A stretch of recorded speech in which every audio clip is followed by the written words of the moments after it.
April 21st, Chuck Norris. When you choose to be bold and put your faith on the line, God will use it for His glory. It's been said, before the boogeyman goes to sleep, he checks his closet for Chuck Norris. And the only time Chuck Norris uses a stunt double is in crying scenes. The real-life Chuck Norris is strong and powerful because he believes in God. Norris served in the Air Force, was a world champion in karate, and has starred in several films and TV. And of course, he and Bruce Lee have a legendary fight in The Way of the Dragon. Throughout all his success, he has consistently stuck to his faith, even when it could cost him a lot. Chuck Norris is best known for the TV show Walker, Texas Ranger, which ran from 1993 to 2001. It was a highly rated and much-loved show. Chuck played a Texas Ranger who used his martial arts skills and peaceful demeanor on the screen to fight for justice. When I started the show, Chuck said, the producers wanted the plot to be a bit more risque. I told them I didn't do that in the movies, and I don't want to do it now.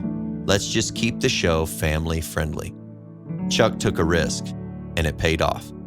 Walker, Texas Ranger became a show that families could watch together, and it had a long run. Proverbs 29:25 says, "Fear of man will prove to be a snare, but whoever trusts in the Lord is kept safe." In the 5th season of the show, when Chuck's wife Gina asked him, "Why don't you do a faith-based show?" he called the CBS higher-ups and asked. The answer was a resounding no. "We have Touched by an Angel and Highway to Heaven. We don't need that kind of stuff on an episode of Walker, Texas Ranger." Norris challenged them. "Guys, let me do one faith-based episode, and if it's not the highest-rated show of the year, I'll never ask again." The executive producers allowed Chuck to make an episode in which faith was emphasized. It was called The Neighborhood, the 100th episode of the show. And it was about forgiveness and redemption. The Texas Ranger helped a little girl bring peace to her neighborhood.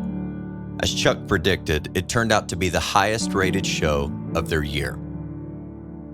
Today, there's a variety of long-running Chuck Norris jokes, like Chuck Norris uses pepper spray to spice up his steaks. And throughout his career, Norris has never taken offense at these jokes. But someone once said, Chuck Norris's tears can cure cancer. Too bad he never cries, ever. Chuck did respond to that particular joke. He said, "There was a man whose tears could cure cancer, or any other disease, including the real cause of all diseases, sin. His blood did. His name was Jesus, not Chuck Norris." If your soul needs healing, the prescription you need is not Chuck Norris's tears, it's Jesus' blood. What kind of risk do you take to help people get to know Jesus? When we are bold and put our faith on the line, God will use it for His glory.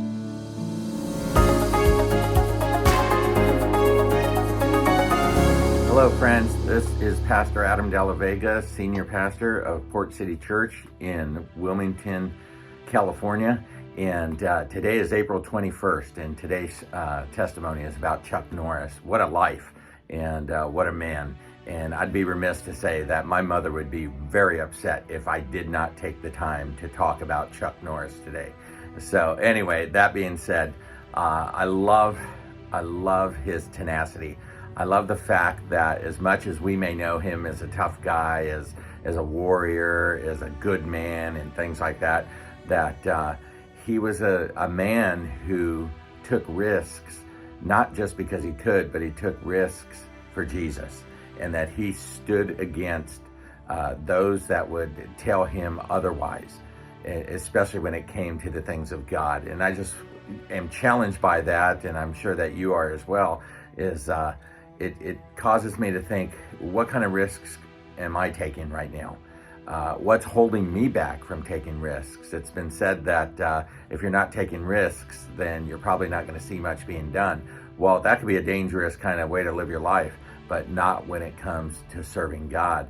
So the Bible has much to say about being afraid of man or being afraid of what others might think about us. So let's not fear man. Let's take risks for Jesus. Let's stick to our faith, even when it seems to be costing us everything. And there have been times in my life, and I'm sure in yours, where you had to give up something, or you had to give up someone, or miss out on something because you held to your convictions. And I guarantee you that God has blessed you for that. I guarantee you that God will honor you for that decision, because there's going to be a lot of things coming down the pike here, especially as we get closer to the day of Christ's return, to where we are going to have to make a decision. Are we going to follow man, or are we going to follow God?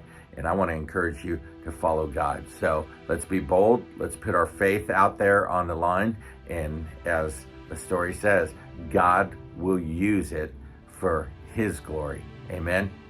Well, thank you so much, and I hope you have a great day.